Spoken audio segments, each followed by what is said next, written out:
एमपीटेड वर्ग 3 के लिए एक इम्पोर्टेंट सवाल। एक समबाहुभुज की कितनी भुजाएं होंगी यदि प्रत्येक बाह्यकोण कितना दिया 24 डिग्री दिया। तो ये सूत्र होता है कि आपका प्रत्येक भुजाओं की संख्या आती है 360, ऊपर आता है नीचे आता है प्रत्येक बाह्यकोण आता है। तो 360 ऊपर आ गया, नीचे क्या आ गया प्रत्येक बाह्यकोण आ गया हर में, तो ऐसे काटा क्या आ गया 15। तो अतः उस बहुभुज में भुजाओं की संख्या कितनी होगी 15 होगी। उसी प्रकार से अगला सवाल है, जैसे ये समबाहुभुज में भुजाओं की संख्या ज्ञात कीजिए यदि इसका प्रत्येक अंतःकोण 165 है। लेकिन हमें अंतःकोण नहीं चाहिए, हमें क्या चाहिए बाह्यकोण चाहिए। और आपको ये याद रखना है कि समबाहुभुज में अंतःकोण प्लस बाह्यकोण बराबर होता है 180। अगर अंतःकोण 165 है तो बाह्यकोण कितना होगा 15 होगा।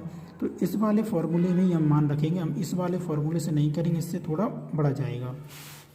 जैसे कि आप देख सकते हैं भुजाओं की संख्या चाहिए तो 360 ऊपर आएगा, नीचे क्या आएगा प्रत्येक बाह्यकोण। अंतःकोण 165 था तो बाह्यकोण कितना होगा 15 डिग्री। 15 से काटा तो आगे 24, अतः भुजाओं की संख्या कितनी होगी 24 होगी।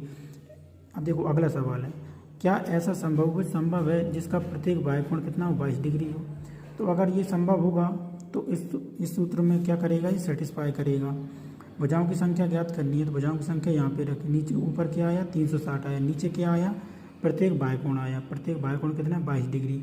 लेकिन 360 ऊपर 22 नीचे, तो इसको डिवाइड किया तो ये डिवाइड नहीं जाता है। और अगर डिवाइड नहीं जाता है पूरा पूरा यानी एक पूर्णांक नहीं आता है तो इसका मतलब ये बाह्यकोण नहीं हो सकता है। ठीक है, तो उसी प्रकार से अगला देखो, क्या किसी समबाहुभुज का अंतःकोण हो सकता है, क्या ये 22 डिग्री अंतःकोण हो सकता है। सवाल वही है 22 डिग्री अंतःकोण हो सकता है क्या।